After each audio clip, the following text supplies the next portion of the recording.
Thank you. Hey everybody, Zach Clayton, thank you for joining us for Mission for Healthy Heroes. And I am here with a really good friend, somebody that a couple people talk about all the time.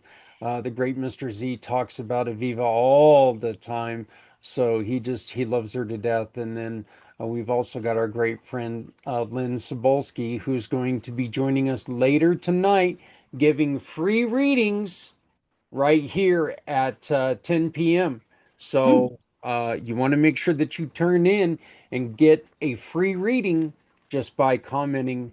And by the way, if you share this video, this program, if you share this with your circle and then comment, make any comment, done, or ask a question, whatever you do, you are in the running for some of the prizes that people have donated, including a 1 hour reading from Len Sobolski.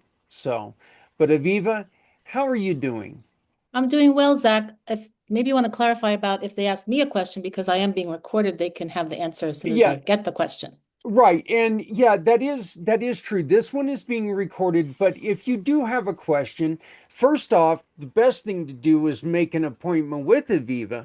But Mhm. if you would just like to say, hey, you know what, can you ask Aviva this question? I will gladly ask her and get back to you with the answer. But yes, this one here is being recorded, so we're not live right now, but I'll guarantee you I'm live. I'm probably still sitting in the same seat. So, That's right. but so Aviva, you have a very specific yet a lot of parts in what you do. Can you please explain to us exactly what you do? Well, if I were to give it an overarching umbrella of what most of my work involves, it has to do with energy. And energy is something that's usually invisible, but we have within our whole mind-body system, mind-body soul system, energetic experiences that go on. And what I help with is when there's an energetic blockage of some type, whether that be related to a memory, a trauma, or a relationship issue, behavioral issue that's repetitive. The frozen aspect of energy is characteristic of all the types of ways I help people. So I am an energy psychology practitioner, a relationship therapist, certified in Imago relationship therapy, and also certified in emotional freedom technique, which is called tapping in many different schools of thought. It's called tapping, but it's called emotional freedom techniques, and I am certified in that. Tapping is something that you use something like it would almost be like uh it's pressure points, right? It's similar to if anybody has had acupuncture, it's That's what I based was on looking for. Yeah. Eastern medicine. Basically, you tap on meridian points, which is what an acupuncturist does with the small needles they insert throughout a person's skin surface. They're accessing the meridian points, which are the energy centers of the body. And in tapping, we do the same type of thing with our fingertips. We don't use needles, and it's completely compatible with internet work, virtual work, so that you don't have to be in the room with someone to help them learn how to tap or to help tap with them as a coach or therapist in their sessions with you. So it's based on Eastern medicine, where the theory is that the reason we need to tap on those meridians is usually because of a blocked aspect of our energy, which can relate again to a traumatic memory, a style of behavior we're not very uh, happy with that we'd like to change, and habits we'd like to change, feelings we don't understand why we have them. It's all related to blocked energy and how to have it be more flowing. Maybe we'll get to the questions that I sent you. I don't know. At this rate, we might not. But let me ask you something about what you just said. Blocked memories. How often can blocked memories be the root cause of problems today? Well, in terms of trauma, which a lot of the Yeah. audience that's watching today, uh, what happens is when we have a trauma is defined as an incident, an aspect of something that when it happened to us, when we were involved in it, aware of it at the time, it was so overwhelming and we did not have the capacity or skill sets to handle it in that moment. What our system will do energetically is put it aside as a frozen aspect of energy. So what that means in terms of a flashback, for instance, from war. What will happen is that it may have been too much to take in, so it's been put aside in our system. It may be that we can't remember it accurately at all. It's repressed at times, although a lot of the times with post-traumatic stress disorder, which a lot of people in the veterans and military fields experience regarding trauma, it's that it comes back as an emotional state. It comes back as a state of overwhelm. And that's usually triggered by something similar happening, something reminding them of it. And what's happening then is that the emotions they felt in that moment that they couldn't process, whether it's recently, years ago, decades ago, what happens is all the emotions start to come up as though that trigger is happening in the moment. So that's frozen. It hasn't been dealt with. It hasn't been handled or managed. So an emotional freedom technique, I'm able to help people gently approach it and gently have it show itself in layers. And the reason I say gentle is because that's the most important part of something that's traumatic, is that it's done in a very gentle, sequential way so that it's not suddenly the same intensity as it was before. It can be, and that's why we go for some help, and I can help with that. But to get it to not be that activating anytime something similar happens, that's what energy psychology work is about in a nutshell. You can't put it in a nutshell, but if I Oh had yeah, to. yeah, yeah. But are there any other ways that our listeners today can integrate EFT to support stress reduction and emotional resilience? Well, if I teach EFT to people, what happens is when they become more comfortable with it, more natural at it at their own pace in their own lives as a practice for themselves, they're able to what's called downregulate their nervous system. So if they're in the moment feeling activated, fear, usually activation means you're feeling the nervous system aspects of fight, flight, or freeze. And fight is you want to fight, flight is you want to run, freeze is that you play dead. Our nervous system does that when it's overwhelmed. So if you feel that coming on and you've learned tapping for yourself, self-care tapping, you're able to use those skills to down-regulate your nervous system independently. But usually issues are much more involved than in the moment, just waking up feeling that way. There's clinical EFT, which I practice, which helps people with the issues piece by piece, step by step, so that no longer does it have that strength. You're taking away the parts holding it up. Okay. What are some of the other ways that people can identify and shift limiting beliefs that may be affecting their well-being or performance? Well, first it is to identify that they feel stuck. Again, about frozen Okay. energy, Yeah. stuck. The stuckness of some type of belief. For instance, somebody might say to themselves or to someone close to them, I just keep having this feeling that I don't deserve it, or I won't be able to achieve it, or it will never happen for me. A limiting belief, something that's just saying something's not possible. That's basically, if you have to translate it to its common denominator, a limiting belief is saying, I don't think it will happen. I don't think it deserves to happen. I can't imagine it happening. So in clinical EFT and other methods of going through the process of deconstructing that, you're able to understand why that belief exists and start working with the parts that are holding up the background memories and experiences that are holding up that limiting belief. Okay. Um, you have, can you explain to us trauma informed approach?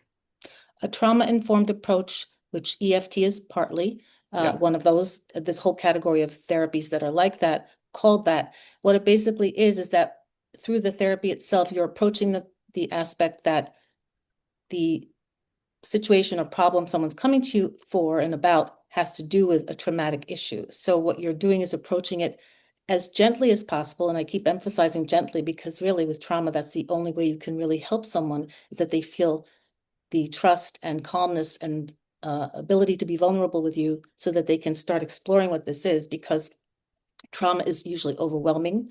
And then sometimes it involves a lot of shame and embarrassment. And a person to themselves doesn't want to see what it's about. So a trauma-informed therapy and therapist is, the therapist themselves is usually someone who can approach it with non-judgmental attitudes, safety, and have a good rapport with the individual. So that's a trauma-informed personality as a therapist. And then the modalities, there are several out there, but the one that I practice is EFT. And it's basically again, the gradual sequential examination and examining of things, but little by little. So maybe you've seen this image of or the tip of the iceberg phrase. The tip of the iceberg is what we see every day in our lives, just a little Hmm. tiny bit. Underneath the surface, there's so much to that iceberg. So trauma-informed therapy is really gently going to the lower levels of the iceberg underwater, but in a gentle way so that the person experiencing the trauma feels safe enough to explore what that's all about, because safety is not what they felt at the time of the trauma. There's two types of trauma: huge trauma, big T traumas. Big T traumas are like earthquakes, 9/11, even COVID in its own way, but that was long lasting. But small T traumas are ones that are like just about your upbringing. Maybe there was a lot of negativity or shaming and things that made someone have a little bit of a constant message about something. That's usually what limiting beliefs come from, is this message over time from people important to them about them not being worthy, not capable, not deserving, and they take it in and they keep it as their pervasive belief. But huge T traumas, excuse my tripping on the T's, but war, trauma, gunshots, explosions, those are huge T, big T traumas. So both can be managed and handled and addressed with trauma-informed work. We are focusing a lot the last 4 years, and what we're doing today. We focus a lot on making sure that we are able to listen to our heroes, and we can, listen first, talk second. But Aviva, when do we, as somebody who doesn't have any training in trauma informed approaches or any of these other programs, when do we need to start pulling back? What do we need to start watching and making sure that, oh, I'm getting over my head here, let's kind of back this up and let's get a hold of somebody who can handle this a little bit better? What are some of the things that we need to watch out for? Well, there's so many things that relate to that question. I would say in general, one problem is that a lot of the institutions, organizations that are saying they will help veterans, um, it's hard to approach them because they're very complicated systems that take a lot of patience for your appointment to come up. Then a referral if you're referred out. I understand the whole system of, for instance, the VA, not intentionally, I'm sure, but budget-wise and employee-wise about who's available to help the veterans. There's not enough of a ratio that's very helpful to a veteran. So a veteran already starts off usually knowing that the system is so overwhelming, they may not even approach it for help. So it's very common with people who have had trauma in every area of life to lean on something else that will help them. So a lot of people lean on substances. They lean on alcohol and Yeah. drugs. They may lean on behavior like gambling, something else that's an ism. We call them the isms, where it keeps their energy distracted.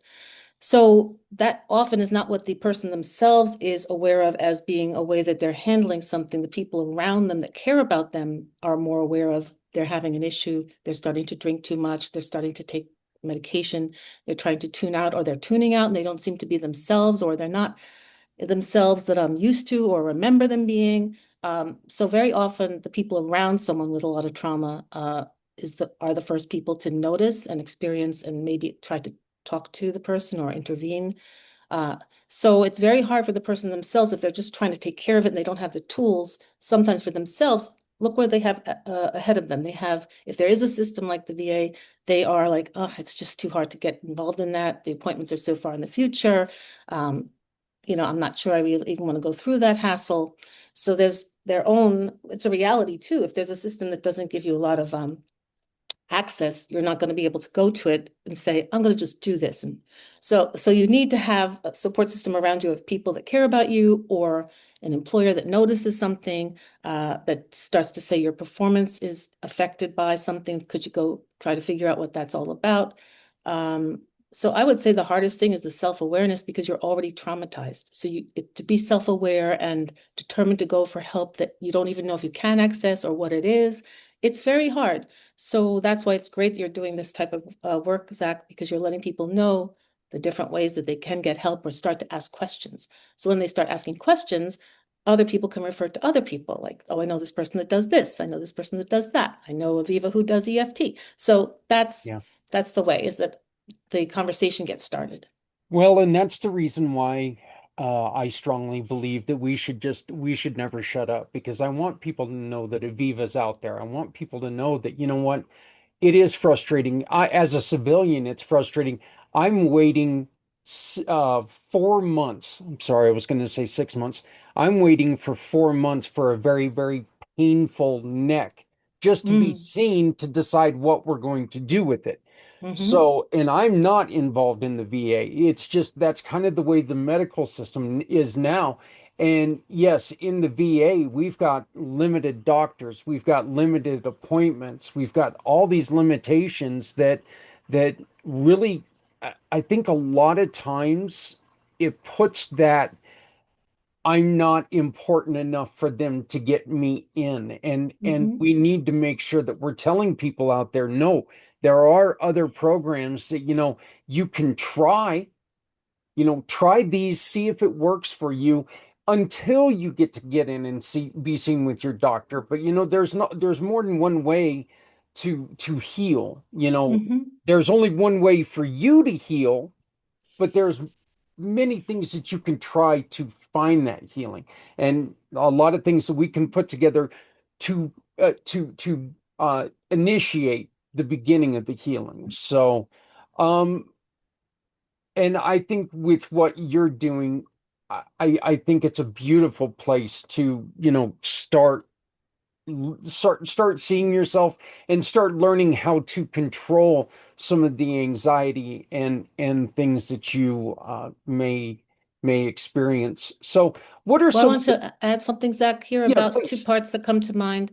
One is the importance of community and family and loved ones. Hmm. We live in a society that, first of all, a lot of people are very far apart geographically, so they're not that aware of the daily life of their loved one at times. However, with technology, people can do more checking in on each other than they ever been able to do before.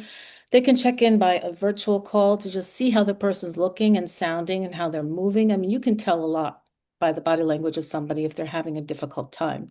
Um, so the fact that the informal things that used to be part of our society all the time, family support, community support, that it's so hard to access that too, that makes it even harder. So I'd say not just to the veterans or those suffering with PTSD and other traumas, that you first, the people around them, the people that love them and care about them, be more aware of them and take care of them by watching out for them.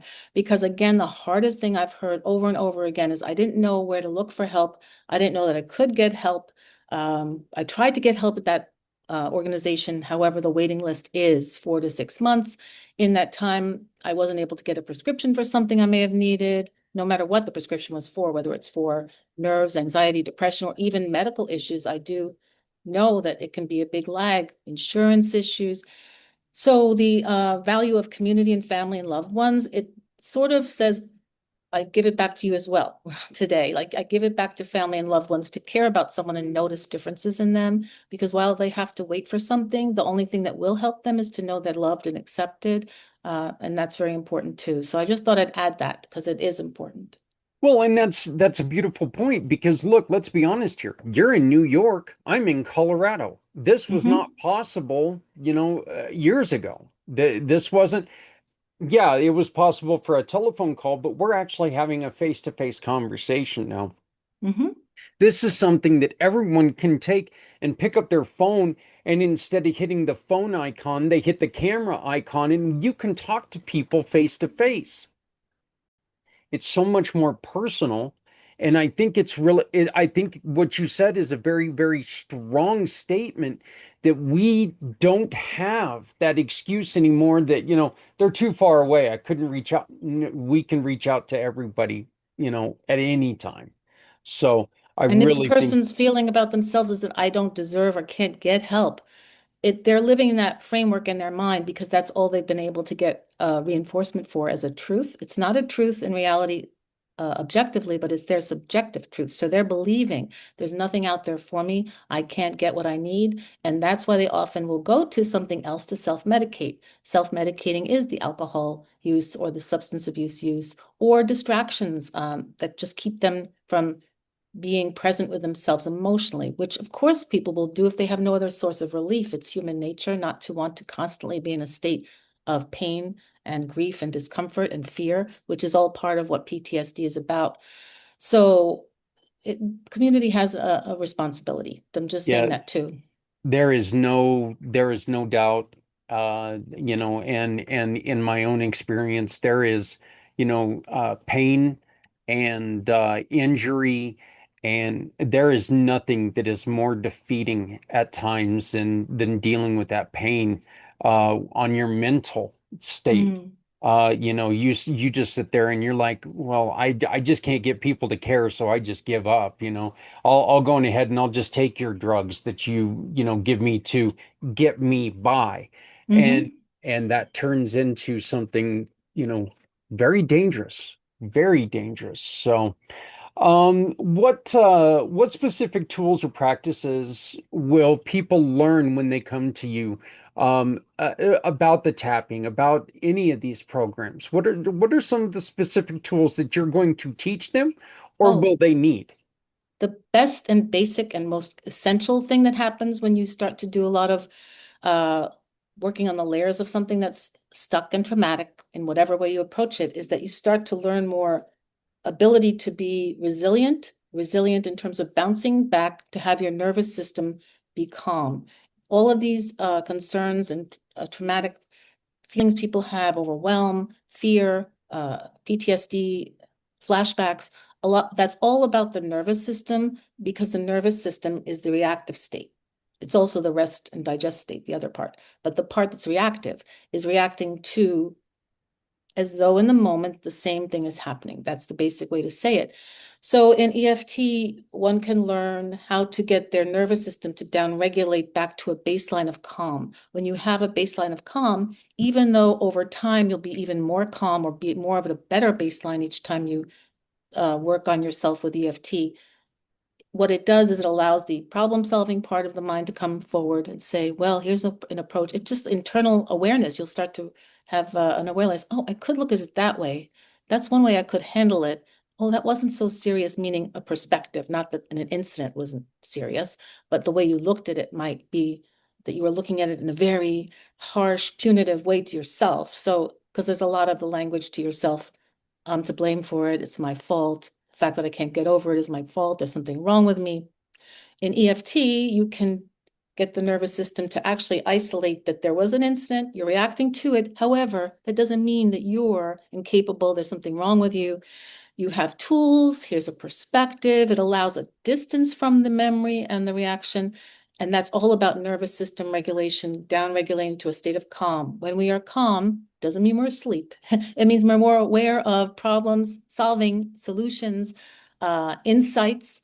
And sometimes it's amazing what people will discover after you do rounds of tapping. So each time you explore an aspect of a problem, you do a round of tapping or two, and then you'll say, what are you noticing? And the person will say, "Ah, I just realized I was doing that to myself, or I just realized that there was that helper person in the background, and I, I noticed they tried to help me." There'll be all these insights that are like just a little at a time, and all that helps down regulate that state of panic, fight, flight, freeze, and it starts to help you over across your life, not just in that memory that you're working on in the session, but it does sort of reverberate into other parts of your life. So it's a wonderful experience because over time you start to learn how to touch base back down to nervous system regulation very quickly instead of it taking a very long time. But it's a process, it's work, but it's worth the work because you're working on helping yourself feel good in this life.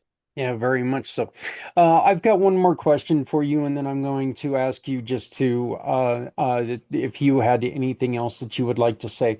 My question is very simply this. Aviva, what would you suggest that we make sure that we do today during this mission of Healthy Heroes? What is the one thing that if you being one of my support providers with this program, what is the Mhm. one thing you would like to see us do all day long?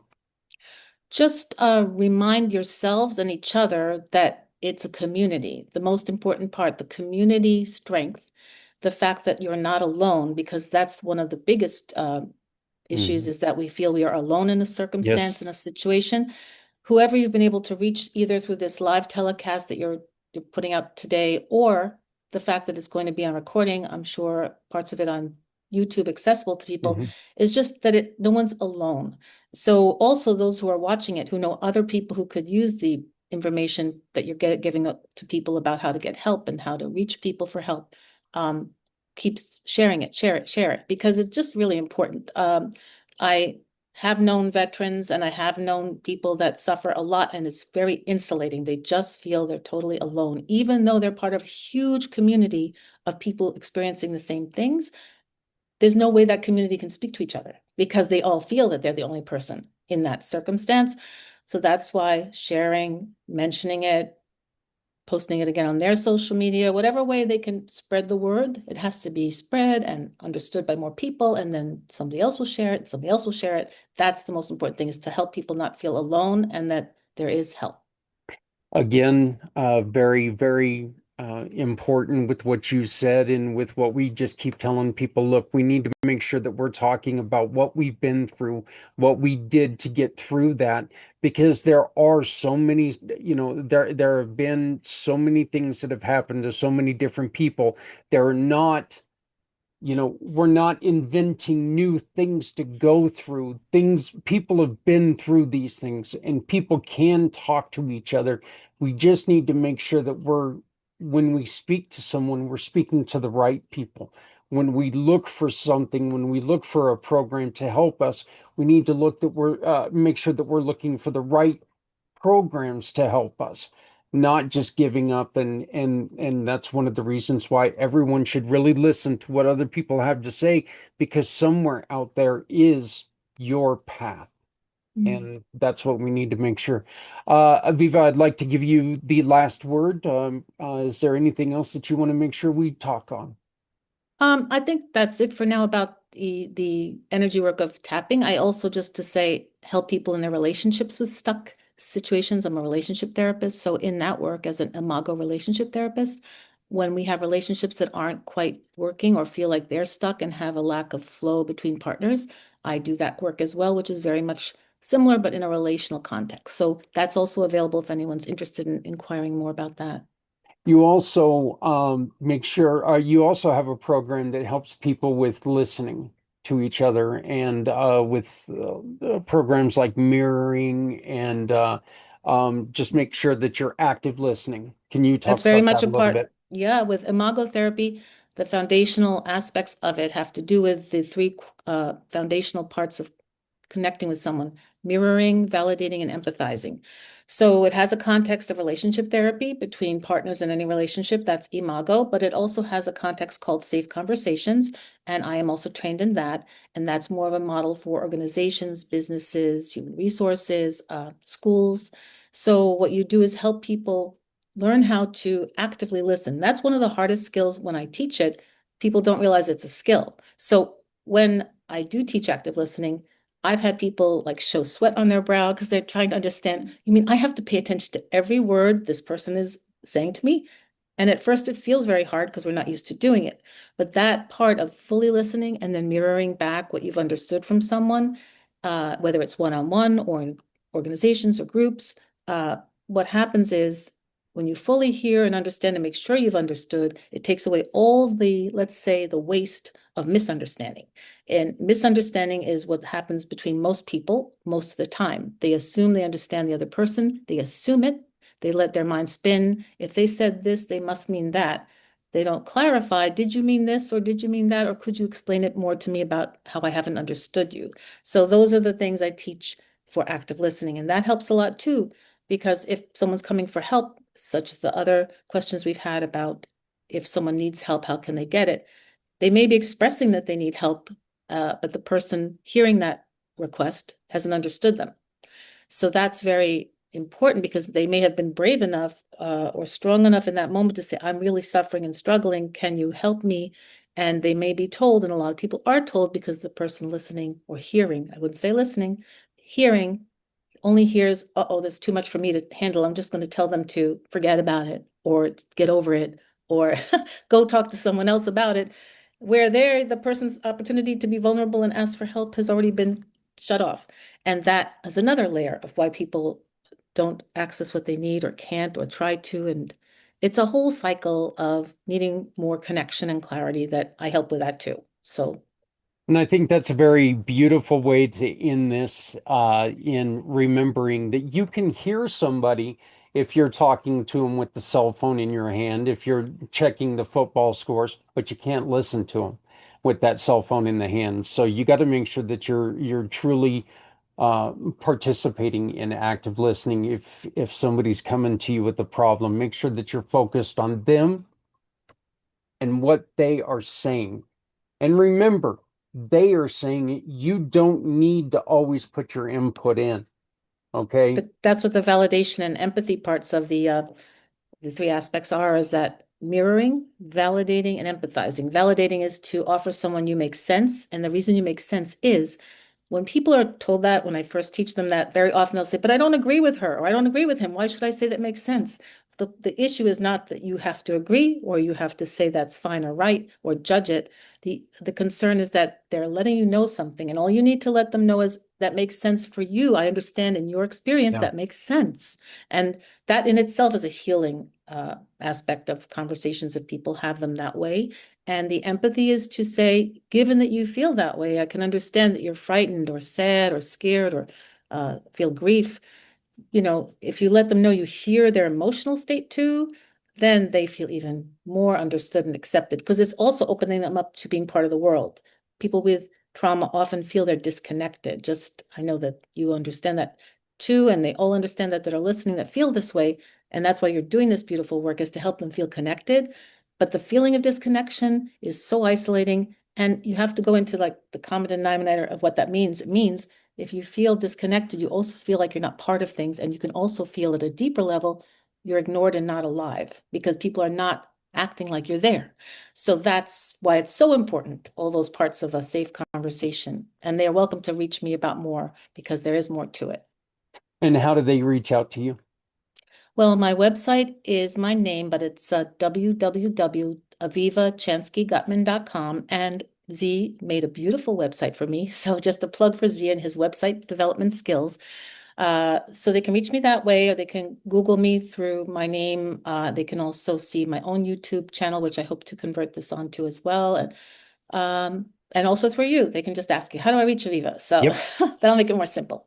Absolutely. Aviva, I want to thank you for being a champion when it comes to the mission for Healthy Heroes. I want to thank you very much for joining us and making a difference in what we're doing. I appreciate it. You've given extra effort due to our circumstance, and I appreciate it so very much. Thank you. It's so wonderful to be able to do this. So thank you so much. I really appreciate it. And just to say, it gave you more information for more questions because we had talked this way before.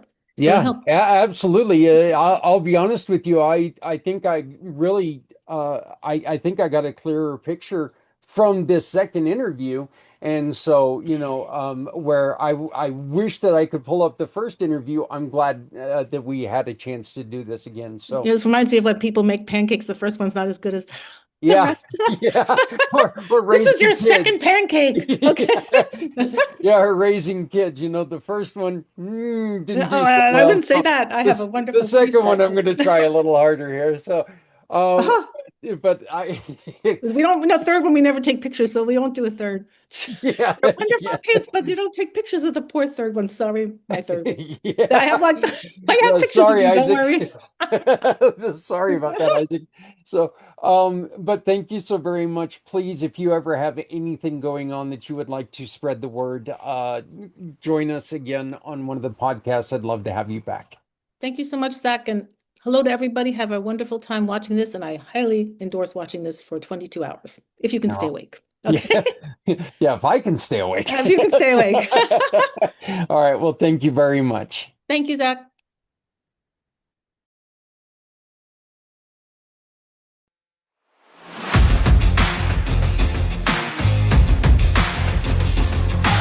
Hey you, yeah you, it's time to rise. Every heartbeat tells a story. A silent rhythm, strong and true. But silence helps one hear the call. Your voice can break down